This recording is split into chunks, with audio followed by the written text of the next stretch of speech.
Craig, 2 weeks into the season, going down south a couple times. You head to Alabama, Cincinnati this week. 2 weeks into senior year, have you assessed where this offense is? Obviously, it's been a nice start for you offensively. How do you feel the team's gone through the first 2 weeks? You know, we've made a lot of strides this year from last year, and we haven't been clicking on all cylinders as of late and the first 2 weeks, but in practices today, and I know in our game tomorrow, we'll see a lot of more strides toward the offense and the potential that we actually do have.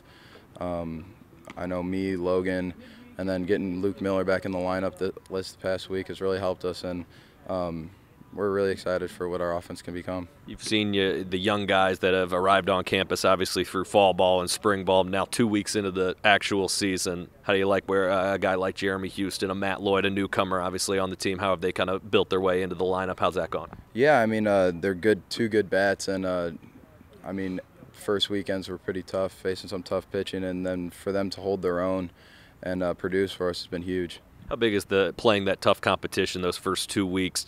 How much is that going to benefit this team going forward? I think it's going to benefit us a lot. You know, we have a tough Big Ten schedule coming up, and then after that we have hopefully we can make a postseason run, and you know, going into these places and traveling and playing them at their place or a neutral site's going to be big for us down the road. Greg, as a senior, you obviously know the importance of some of these midweek games. You get your first chance at that at Cincinnati. I guess how important is it to not only get some guys in maybe that don't see as much time on the weekends, but at the end of the day come back with a win?